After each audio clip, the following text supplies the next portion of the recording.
Hi, welcome to Storm the Field. I'm Mathis, and I'm joined here with Quentin, Rob, and Trey on this great Monday, October 3rd of 2022.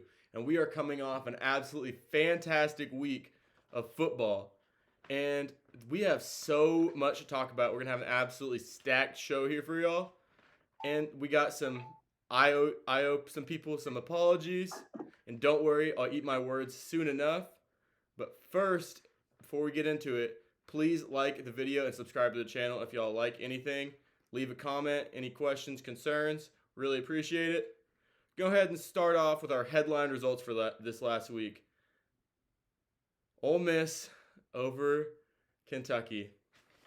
So, Rob, we're going to start off with you, the champion of this week. Now, hang on. Ole Miss and Kentucky was not on the slate. I am not prepared. It's the headline results. That's what that means. That was our headlines last week. Stay ready, don't get ready. It was not in your list. I can talk about it. We'll just get into it. Just some general thoughts. You don't got to give me stats or be prepared. All I can say is I picked Ole Miss. Ole Miss beat Kentucky. They were at home.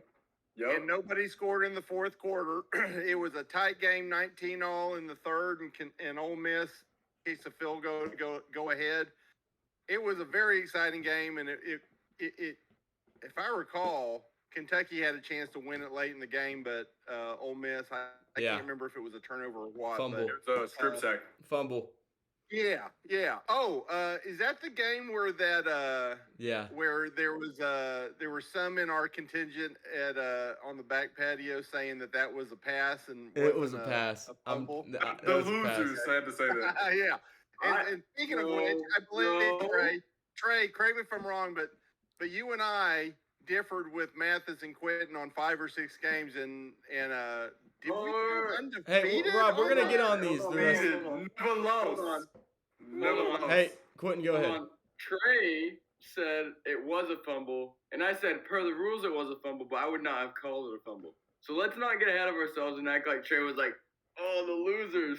When Trey was actually on Mathis's side. I'm gonna be honest with y'all. In this game, I don't think there was any skill in predicting the outcome. It was one of those bounce ball games. It's no skill in this game with all the crazy stuff that happened. Well, I guess you can say that when you pick the wrong team, but go ahead. Yep. All right. Next, we're just gonna zoom through these because a lot of them it's the same story, different game. Oklahoma State, they just kind of dominated Baylor. Like, it wasn't like a beatdown per se the whole time, but like I was really never and I picked Baylor in this game. I never felt like Baylor was gonna win, even when it got a little close there at the end, 8-point game. It didn't ever really feel like Oklahoma. I was really impressed with Oklahoma State, and I'm really not mad at that pick either. Just because I didn't know anything about Oklahoma State yet, because they hadn't played anyone, and they had a little bit of concerns with their defense against some teams that weren't very good. But I guess you learn more as a season goes on, and I'm okay with dropping that one if they showed me what I wanted them to show me, so I'm fine with that. I think Oklahoma State is clearly the top team in the Big 12. Well, we'll get into that here in the next week. But let me just throw this out there. Oklahoma's next 4 games. You're getting ahead of yourself, Rob. Am I getting ahead? You're getting ahead of yourself. Yes. Okay. We got to leave some stuff for later. All right. Oh, I thought you were asking for comments. You just talking. We're just giving the general results. Come on, man. This is just the general results of our headline games from last week. We'll get a lot into opinions and takes here in a little bit. Bama won over Arkansas, and they covered. No surprise. I mean, yeah, that was the only thing I got wrong with that game. It was a 5-point game in the fourth quarter. Bryce Young got hurt, and then Jalen Milroe, I mean, he looked good. Ran over the whole team. He looked good in that game. And so that's one that we Arkansas all made it a agreed game, on. though. They got within a touchdown, I think, late in the third quarter. Yeah, or in the fourth. Yeah. I've been convinced that the whole Alabama QB room could start pretty much anywhere else in the country. Yeah. Easily. All right. And that's the Other only than one I got Texas. right, and I said it was gonna be a touchdown game. So I don't even know if I can really count that. I pretty much went 0 for 5 Yeah, on our we can. pick'em this last week. It was a really rough week for me, and that's what I'll be getting into here in a minute with the apology I owe. Wake Forest takes care of Florida State on the road, bouncing back Yep. from that game. Yep. And we're not getting a whole lot into detail right now because we plan to later. And so we'll get back to them. That was really impressive. I did not think they were going to be able to bounce back after such an emotional game. But on my part, I thought it was going to be a lower scoring game. And so I thought it was going to be bad Because weather. the hurricane. Yeah, and the weather just turned out. That was a big swing and the miss because that might have been my biggest miss out of all the picks is that I thought there was going to be terrible weather in some of these games, and I think every single That was game your on our best- slate. Mathis, that was your best bad pick. Yeah, well, I think in every single game we covered in our headline, all of them was clear skies, and I just did not expect that to be the case. Speaking of that not being the case, Clemson just took care of business against NC State. They looked like the better team for a lot of the game, and the score 30-20 by the end honestly looked closer than it really was. Yeah. There's another game, Mathis, that was like that, and I'll talk about it later. Yeah, so that's the results. Do any of y'all remember your record? I'll go ahead and announce the order. Rob, I know congratulations. me and Rob tied. Once again, you were the champion. 3 out of 5 weeks. Yeah. That means one of you doesn't have a win.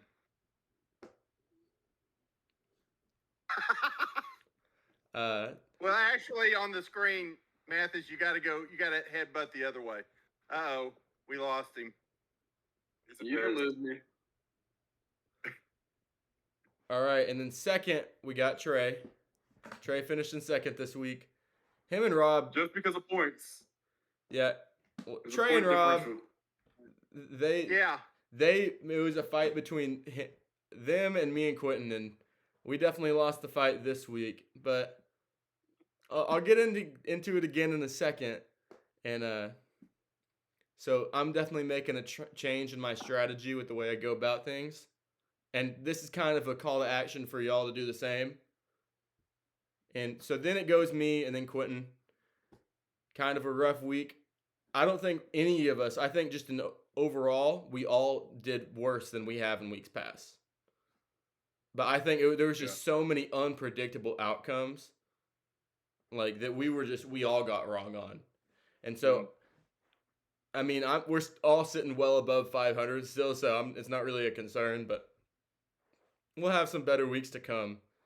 Now, we're getting into my announcement.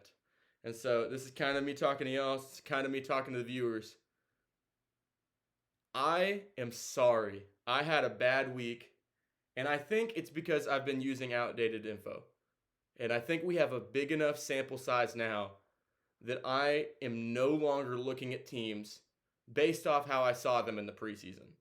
If I watched the games and picked from the games, I would have picked Clemson. But it's because I had it in the offseason, and I mean, I was making a lot of these picks off of pretenses of my opinions in the preseason. And so, like I just said, our sample size is big enough now that stuff shouldn't come into account anymore. We know what we're seeing. These teams have showed us who they are now.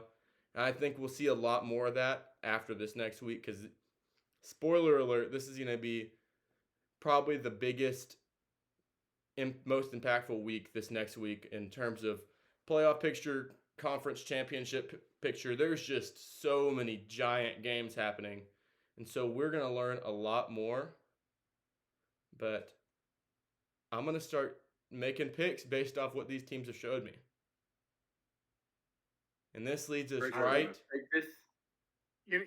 Mathis, if you remember last week, I said every pick that I made was the same pick I made in the preseason except for two. I changed my pick from Michigan State to Maryland. Maryland won. I changed my pick from California to Washington State, and Washington State won. Mhm. I was 2-0 in changing my picks. Yeah. And But you're right. I think we're going to be changing more and more now. yeah, In fact, I'm pretty much Well, throwing like mine kinda out the getting window. we're getting into Thursday, but I can give you a little bit of a spoiler. I'll probably change my pick in the OU Texas game. Yeah, we'll get into a lot more of Remember that. who I picked? But just for a few examples, I had Kansas at 2-10.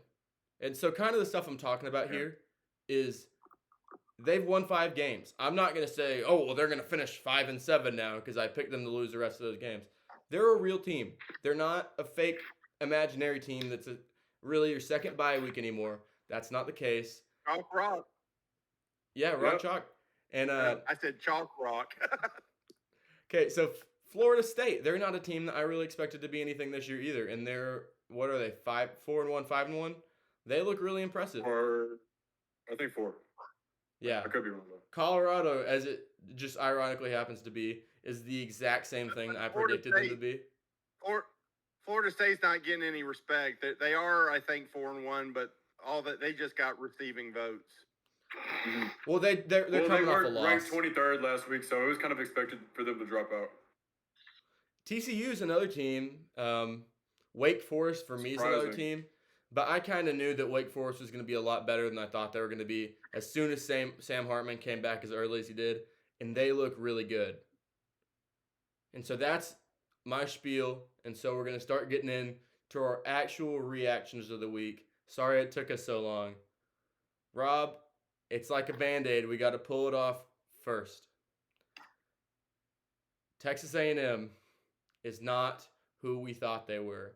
What I wrote down in our slate for our pick is Jimbo beat Texas A&M this last week. Yeah.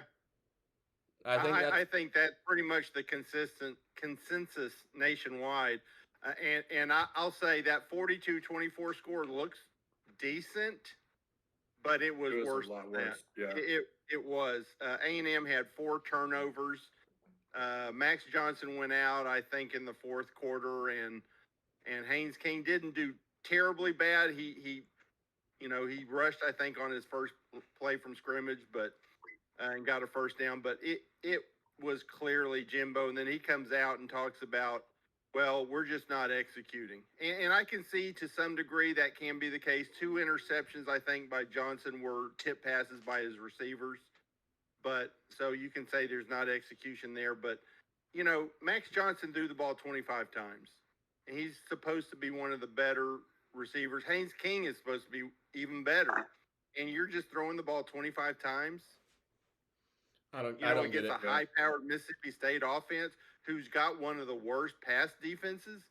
Yeah, that's bad play calling. And even if turning the ball over twice in the red zone. That's that the whole team, including Jimbo and the players, they just all take credit for that. But I think it's got to change at the top. Yeah. Yeah. And that doesn't necessarily mean a coaching change. I think Jimbo is a good coach. But the problem is this is not a quick fix because you can't just change your offensive system mid-season. You can't hand over the reins of the offense to someone else. These are the plays and stuff they've been practicing for several months, like through spring ball, through fall.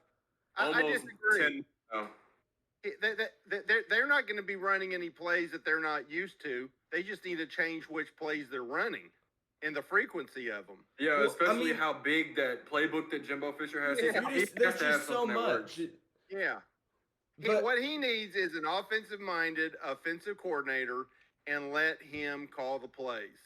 well, the issue is like, I don't know if y'all have noticed this, but it's just stagnant. There's no movement. You can't get your playmakers the ball in space. And so what you have to do in those situations is draw up new schemes. And it doesn't look, if they had the schemes, I think they would have called them. And so I think it's kind of a, not a A&M fire alarm like A&M has season's too over. many skilled players, even with Anaya Smith going down. that should have been almost imperceptible to the quality of Yeah. the team they put on the field. And they're just, you know, I mean, even in the Arkansas game, which I was thrilled that they won, but they very easily could have lost it and put themselves in a terrible position going down 14-0 in both games. You know, you can't keep doing that. Yeah. And this is a team that I Well, like- purposely didn't mention in this last little bit because we're recalibrating expectations. I said you should get 10 wins in a season like this. And they're playing Alabama next week, and they still have LSU, Auburn, Ole Miss, Florida, South Carolina. You have plenty of losable games still on that schedule. And Don't forget UConn. UMass. I mean, UMass, you're right. And so Even worse. So they're already not meeting what I expected them to be this year. And I don't say this to dog on A&M, but if you want to be viewed in the same vein as an Alabama, as a Georgia, Ohio State, Michigan, you want to be a big boy, then you're going to get criticism like you're a big boy. And so if this was Jimbo's second or third year, then there's a lot more to understand. But I mean, what baked in a lot of those preseason perceptions is the fact that they transferred in a quarterback and they signed the number one recruiting class ever. And if you just showed me last season and then you showed me this season, I would have said, whoa, they must have lost a lot of talent and didn't bring much in. Because they just I'm going to blame poor performance in the future. I'm going to look back and see that number one recruiting class. I don't think that number one recruiting class is having it. I didn't expect them to have any kind of major impact on the field this year, but they've had top 10 recruiting classes for 3 or 4 straight years. That's the bulk of your team right now, and they're just not performing. Something to highlight for y'all. This is a padlock stat, and pretty much that means a stat. If you told me before the game this was the stat, I could lock in who the win is. Mississippi State, who's known for passing the ball, was averaging either 6 or 6.5 yards per carry against A&M. And so, and that's not really new. People have kind of secretly ran the ball on A&M all year.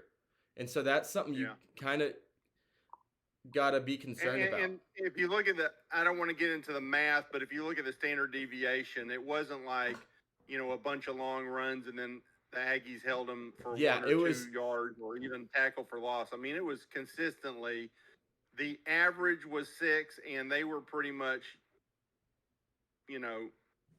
for the most part, 4 to 10 yards per carry. Most of their carries were in the 4 to 10 yard range. Okay, I'm going to stop this here. We're done with A&M. We're going to close that book. One thing I want you to remember is that 6.6 yards per carry. Because, Rob, I'm about to make you feel a whole lot better. Oklahoma. What are you doing? What are you doing? Oklahoma. I told you to remember that number that I told you last segment. Oh, I know what you're talking about. 10.1 yards per play. TCU. Every time TCU snapped the ball, they, on average, got a first down. Hey, It's Oklahoma. I'm going to give you 2 more numbers. 41, 55. So-called the best defensive coordinator in football, coming off one of the most prolific defenses ever in that Clemson program. He comes in, and in his first 2 conference games, he allows 96 points. Not to mention, probably, I'm not going to go out on a limb, but I'd say top 3 quarterbacks in the Big 12 is coming back to play you next week. And what's probably one of the most important games in the season, not in terms of the overall impacts, but just in the weight of the game. And it's not clear yet if OU's going to have their starting quarterback. That's ready. another big TCU thing. knocked him out, Well, I doubt that. I think he went into concussion protocol. so he's not what if- coming back probably. I doubt it. so what So if I told let you me that- throw this out. Let me throw this out at you. Turnovers: Oklahoma had 1, TCU 0. Pretty tight. First downs: Oklahoma had 22, TCU had 29. Not too terribly off. Time of possession: Oklahoma 27, TCU 33. Not too far off. But it's what TCU did with their plays. Total yardage was almost double. It was like 350 to almost 700 yards for TCU. And they put in backups. But Quentin, go ahead.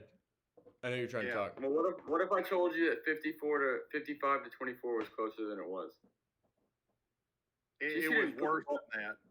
TCU I didn't think put the ball in the end zone in the fourth quarter at all. Oklahoma scored 14, I think, in the fourth quarter, and They TCU scored led 7 up. in the fourth. TCU How much? stopped. Oklahoma scored 7 in the fourth, and TCU scored none. TCU stopped Yeah, pushing the ball because at that point there was no point. They put their backups in. Oh, They were and just running the ball. another stat. What if I told you that Lincoln Riley's brother was TCU's offensive coordinator? The, There's something to the think about, Rileys something have to not know. been kind to OU in the last 9 months. Something to think about. They shouldn't. Yep. Hey, I wouldn't either. They shouldn't be. Well, I mean, I feel like they were the most overrated team going into the season, in my opinion. Other than my deep hatred for Notre Dame. Yeah. here's my concern about next week's game between OU and Texas. OU, I think, is the early favorite, which is kind of No. surprising. Texas is No, a I- 7-point favorite. Texas is a I thought it was favorite. Texas by 6. I thought By it was a OU touchdown. by 6. Texas by 6. Okay. It's Texas. Well, so Texas here's by 7 my, now. here's my dilemma. This is a rivalry game, and to some extent, you can throw out who's good, who's bad, who's got a winning record, who's got a losing record. Oklahoma has not lost 2 games in a row, I think, since '99, and so that's going to be tough for me to pick against OU losing 3 straight. Please. But Please pick them. everything says Texas is going to win this game, which means what does that mean? When everything says Texas is supposed to do something, They're not gonna win. that's my dilemma. I mean, can I pick 2 losers in this game? I think it's a battle to see who could lose this game the best. Yeah. All right, I'm gonna rein it back into like this game and just Oklahoma in general because trust me, we're gonna talk plenty about Texas OU this on Thursday. But really the issue with this game, and really just an issue with the way that coaching is handled nowadays. Marcus Freeman, he started off 0-3 as the Notre Dame head coach. Brent Venables loses his first 2 games in the conference. And honestly, just to touch on this really quick, I think this shows us how bad Nebraska really is. Because they got blown out by this team. And so if they couldn't even test Oklahoma, oh, that looks bad. Good thing that they've made some changes. But really, I think this tells you that you can't transfer portal your way to a conference championship year 1. And second, Unless you're USC because you're playing in the worst conference. they got tested last week, and they're going to get tested several more times this year. I just don't They think got that it's, tested 2 weeks in a row. I yeah. don't. I'm just saying, I believe they're the transfer team, the most likely transfer team to win their And it's conference. also the weakest conference, so I think Yeah. there's less to say there. Other than the SEC. Oklahoma's playing in the Pac-12 this year. I think that's where they've been the last 2 weeks. And Yeah. with really- the addition of Jordan Addison. yeah. But pretty much what you have here is with Marcus Freeman, with Brent Venables, because those are really the guys I can think of that are getting their first head coaching opportunity at a major institution.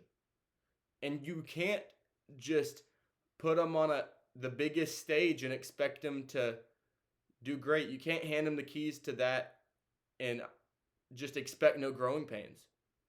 because I think that you're gonna get this stuff like this. I mean, flat out, they got out coached. They got out coached last week and they got out coached this week. And it's because he doesn't have any head coach experience. And we haven't even really seen him in a tight game. Think about clock management. Think about subbing in guys, getting them rest, playing for overtime, stuff like that. I mean, there's so much situational football that you only learn on the job. And so and some people have it, some people don't. And I'm not saying he's never coached a football team before, but this is a completely new beast than being a coordinator. Yeah. You're not. Or that he won't be good in the future. But it's just he's definitely showing his inexperience at being a head coach. Yeah, I mean it's you just can't you can't fake experience. You can't fake going through it. So you got to go through a little bit of this to get better. Well, it's only going to get tougher too when they leave the Big 12 and move into the SEC. Yeah, I think it's going to be something different. Not everyone can be an A&M and get a 10-win team the first year in a conference. So just if we're talking way in the future, if I'm Texas or Oklahoma, you got to be patient. Patient for 2025. Well, yeah, I mean Texas, you don't have to be patient right now. You got everything you need to win and compete in the conference right now. But I'm talking once you go into the SEC, you're going to have a little bit of patience because it is going to be an adjustment.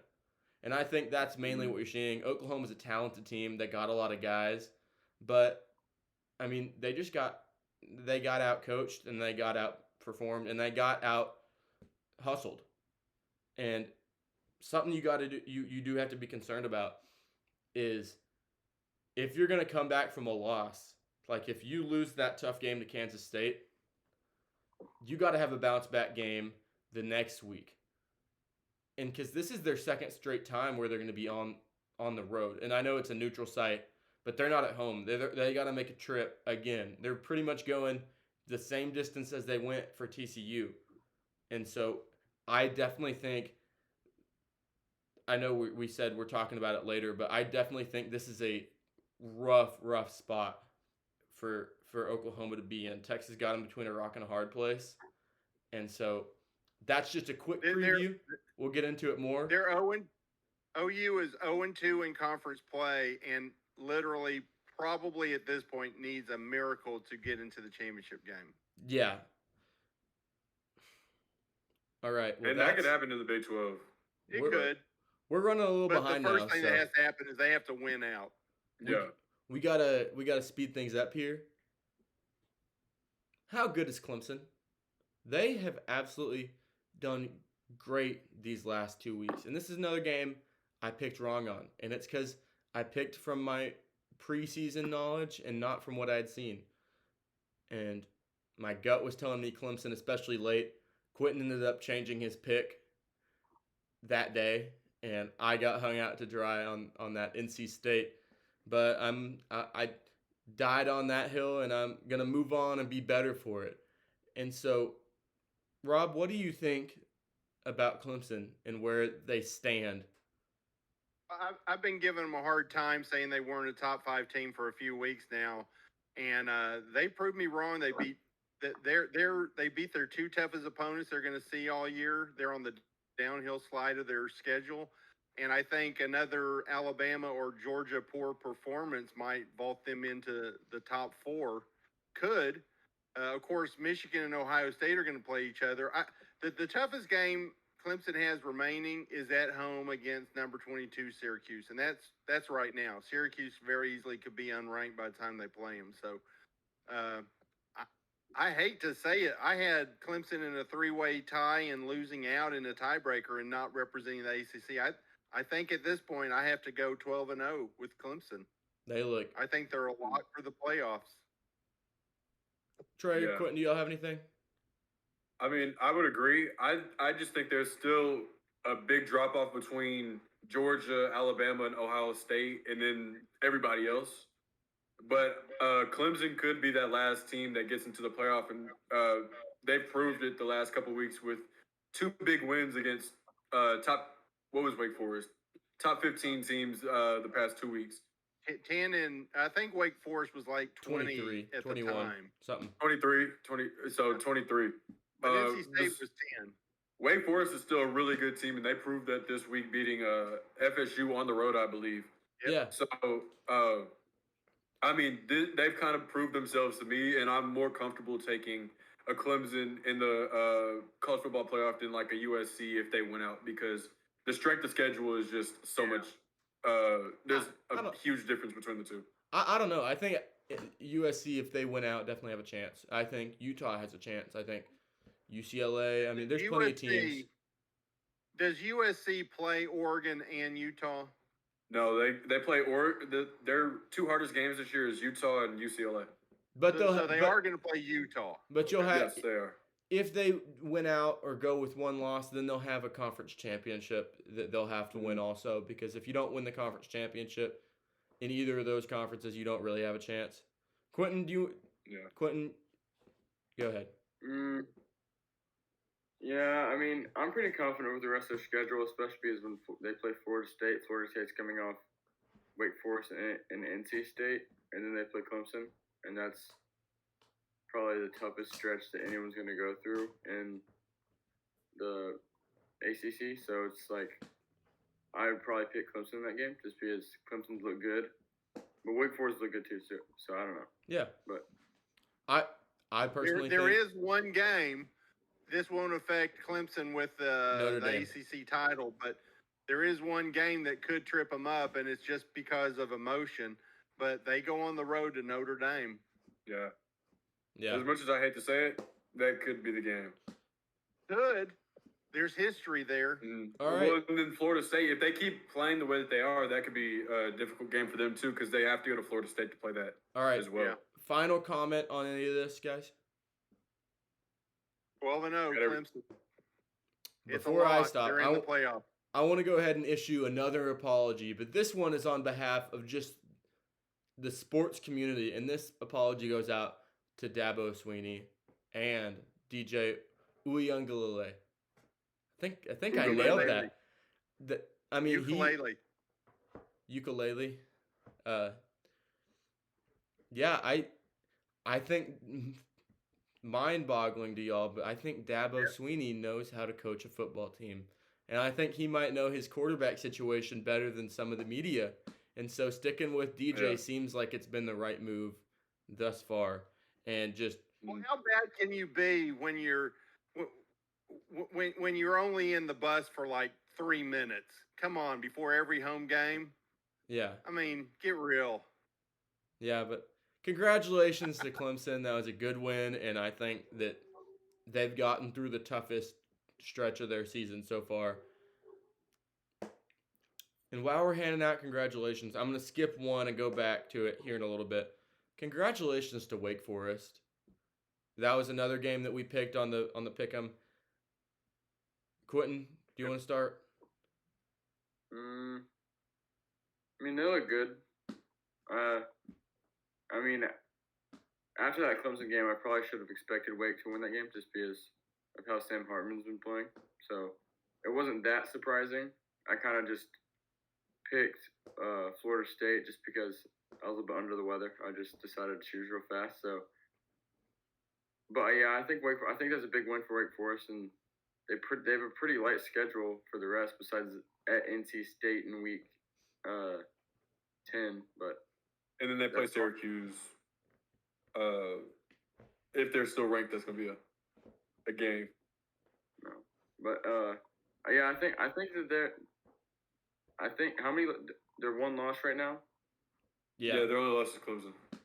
Yeah, so I think that they realistically could be the first team out of that championship because of how the ACC is set up. It's tough because you're in the Atlantic Clemson and division, and so they have to Yeah, They're lose. praying that, They have to So lose they're two praying that games. Florida State beats Clemson right now. Yeah, Yeah. they need to have But- 2 losses, so you're kind of in a tough spot. I think, unlike the Clemson game where it was all Hartman, he threw 5 or 6 touchdowns against Clemson. this was more of a balanced attack and showed Wake Forest to me to be more than just a passing team. I think he had a down game and still threw for two touchdowns. So I think that's really Wake more of what Forest they looked want to tough. do. I think Wake Forest looked tough. I think Wake Forest having to throw the way they did in that Clemson game just says everything we need to know about that Clemson D line. It's an elite unit. They're just good. It's really tough. I don't know if you have a conference championship chance just because it's out of your hands at this point because you lost the head-to-head against the team who likely is favored to win the conference. We're gonna go ahead and backtrack just a second. Oklahoma State looked great, and so I originally wrote this down as an Oklahoma State segment.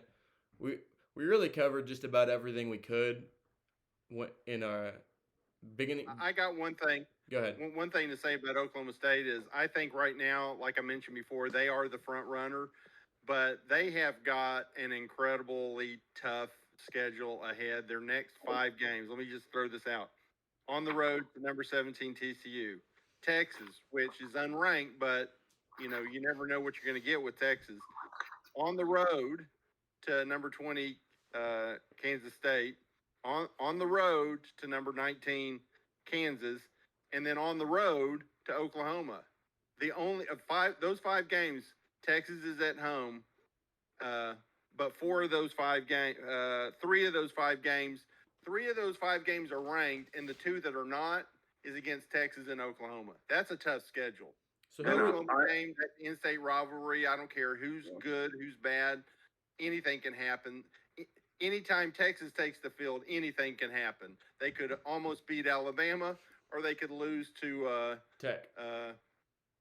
Tech. Yeah, that's the one I was thinking of.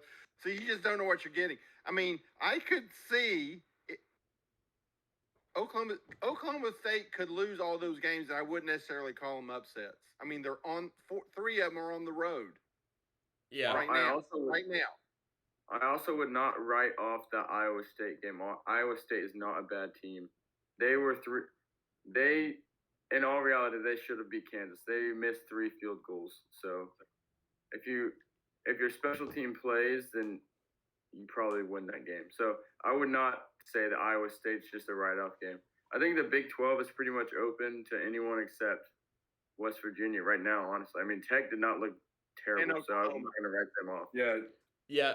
And this is just literally anything can happen. So I'm not gonna write I'm not gonna write Oklahoma off because literally anything can happen. The larger part of this segment, it started off as an Oklahoma State, but I really want to turn it into, and this is a rhetorical. So don't show me your cards now, because we're gonna learn a lot this next week. And so, in our Week 6 reaction show, we are gonna be giving out our conference champions favorites or front runners.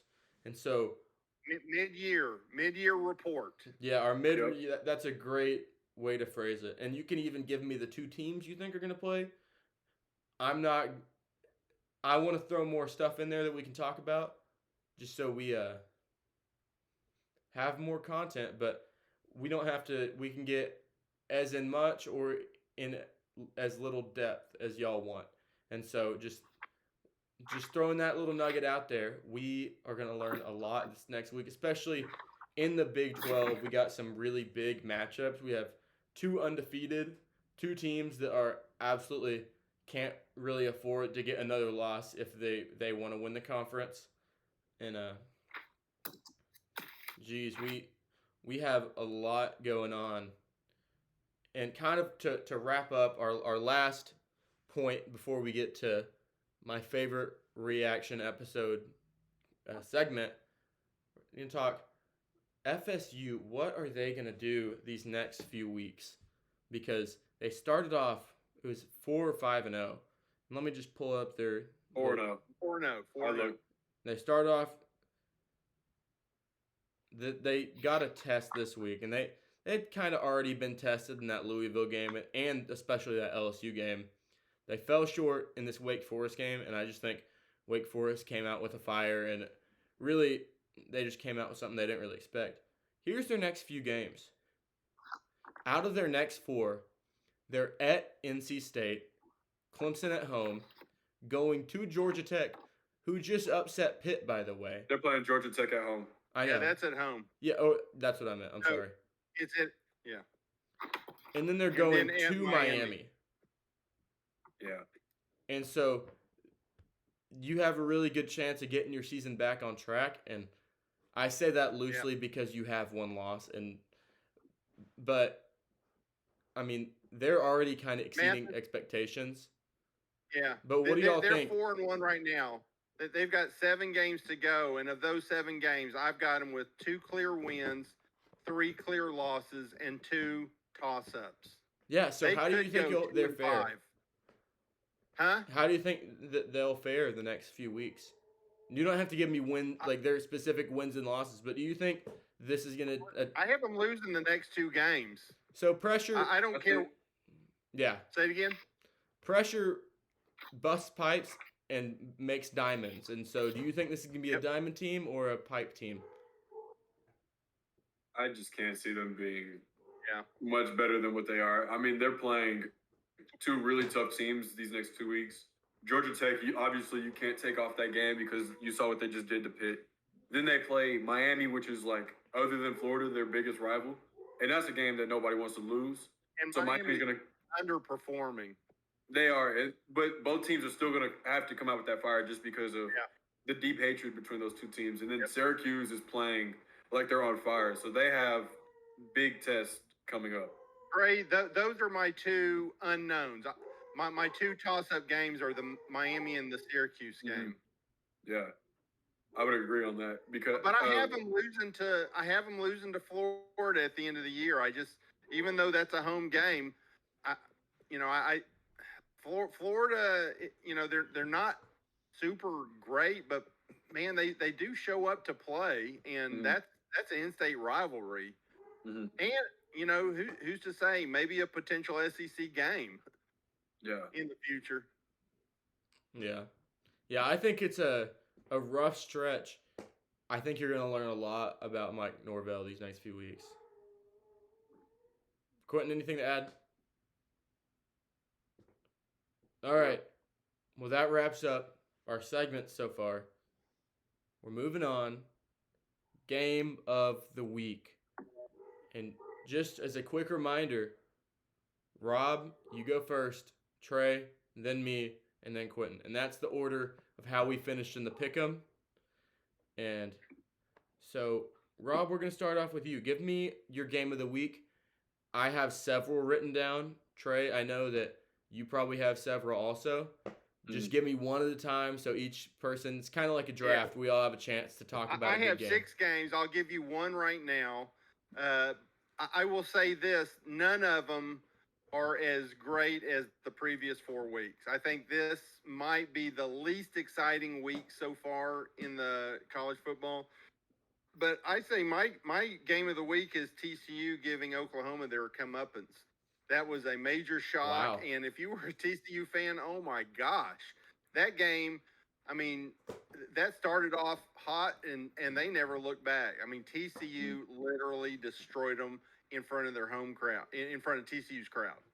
I mean, it was a great day to be a TCU Horned Frog. Hey, Rob, your brother and my dad were at that game, and that's the same person. Are they the same person? Yeah.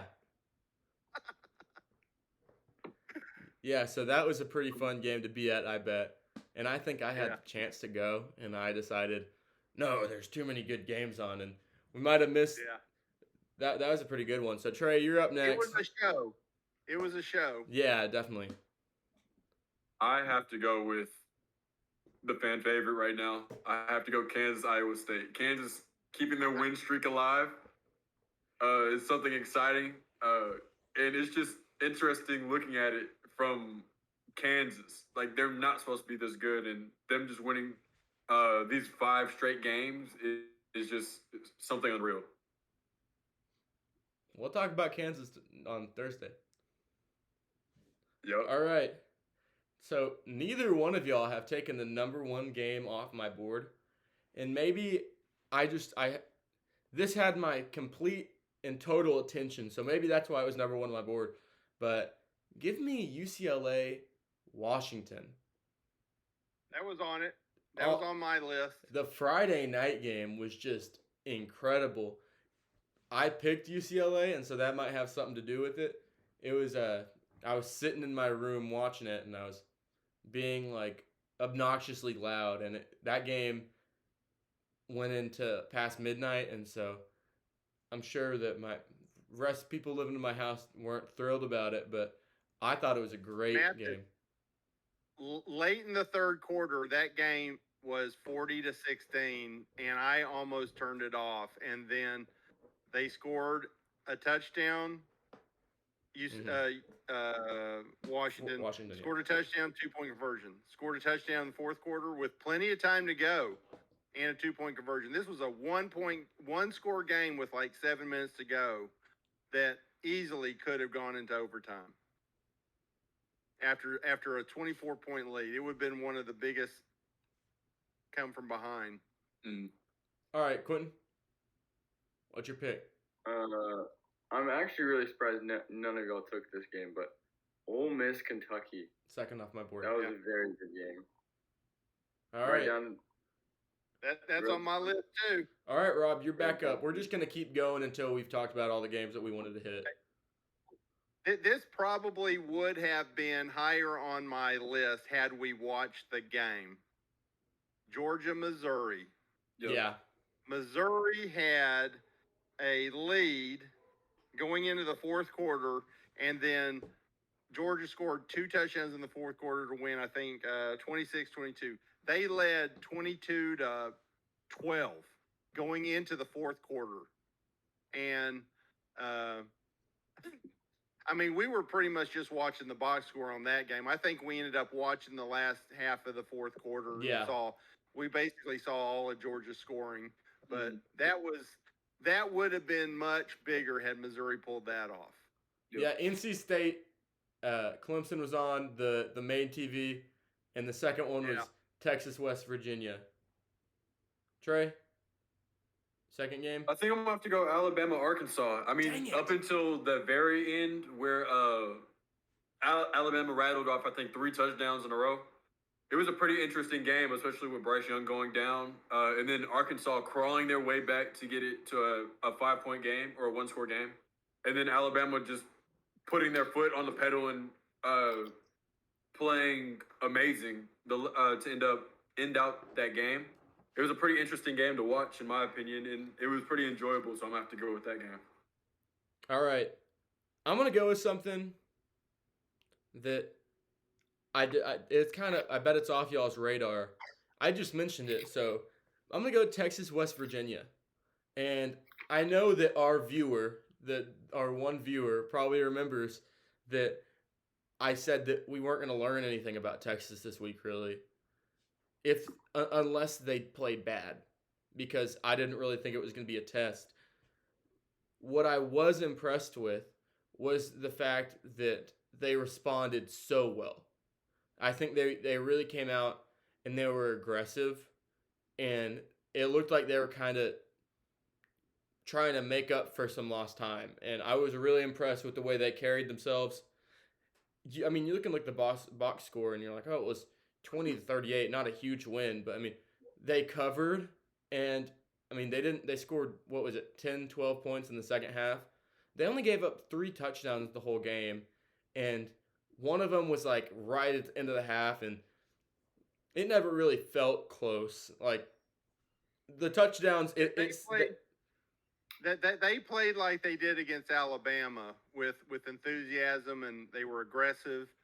I mean, they put the throttle on West Virginia and never took it off. Hey, and shout out to Texas fans, because after a loss to Texas Tech, and we kind of all know this is coming from one of them, but a lot of Texas fans are fair weather. And so after a loss, they had 100,000 people show up again. And so that seemed, maybe there's some sort of culture shift, just a small one, because under Tom Herman, you wouldn't have seen that. You would have seen half the stadium filled out, and some bad stuff happen. They don't have when you don't have the crowd hyping your team up, you lose a lot of that home field advantage. And so I was really impressed that they showed out in the way that they did. And but really, if I had to give a cookie like as a trophy to any one person, it'd be Xavier Worthy. Rob, he had 33 yards, 1 touch, and a touchdown. And then Is he the one that caught that deflected pass in the end zone? yeah, but no, I was talking about his passing stats. Because he's a receiver, but he threw a touchdown pass. He threw. Okay, Yeah. okay. Yeah, But he is that guy that caught that deflected pass, that tip pass in the end zone. yeah, he had like 2 receiving touchdowns, like 100-something yards. It was just kind of dominant. He's really good, and I think that after what we saw last week at TCU, that's something Oklahoma should be worried about because I think Texas has better weapons. And so we're still not going to get too much into that game. Quentin, give me another game if you have one. Pitt, Georgia Tech. There we go. That's lost off my board. I don't have anything else. Georgia yeah, Tech, 17 in the fourth. Come from behind win. Impressive. What about LSU over Auburn being down 14-0? No, we're And talking then, about good games, not stuff that literally makes you want to turn off the TV. LSU should have beat them by a lot more. LSU is a better team than Auburn. But I was thinking Auburn is up 17-0, and I'm thinking Harrison might be able to save his season, and then they give up 3 straight touchdowns. Yeah. At home. And they got Georgia this week. And I know this isn't a preview show. Georgia's a 29.5-point favorite. And I think they're on the road. That's worse than South Carolina. Yep. That's just, jeez. All right, and I know I didn't put this down either. I'm going to give y'all 2 games. And this is just a segment I didn't write down. I didn't really think we were going to have time. But we do. We have a few minutes. We're gonna Script. overrated, underrated. And so I'm going to give y'all 2 teams, and you're going to tell me if you think they're overrated or underrated. And this is completely on the fly, so I don't even know what teams I'm going to talk about. And so just let me pull up their rankings a little bit. I want to talk about the rankings before we're out of here. All right. Let me look. Ooh, I really want to put you on the spot here. Kansas. Overrated. Overrated. I think they're doing great, a lot better than expected, but I think ultimately they will be overrated. Yeah, I think so too. I think it's a great year. They're 1 win away from a bowl game. So just congratulations, Kansas. But as it stands right now, in the way in which they've won some of those games, I don't see them as like a serious conference contender. Not saying it can't happen, but Hey, this quick question: when they beat Texas last year, was that their second to last conference game last year? yes. And they're 2-0 now Yeah. in conference. They're 3-1 in their last 4 conference games. They've covered or won outright in their last, I think it's 8 or 9 games. Yeah. And so they were losing close, and now they're winning close. And so I think they're headed in the right direction, especially if Leipold stays. But I don't know if they're like gonna end the year ranked or anything in that ballpark. Ooh. Here's another one. Southern Cal, about USC. Overrated. I want to say they're overrated, but I can't. Definitively prove it. Yeah. I can't Yeah, tell I you can't 5 really teams that rate are legitimately better than them. Properly rated. I agree. I would bet that they would be the underdog to Oklahoma State, Tennessee, Ole Miss, maybe Penn State. I think Tennessee. You could argue they're maybe a few spots down, but they're definitely top 10, in my opinion, right now.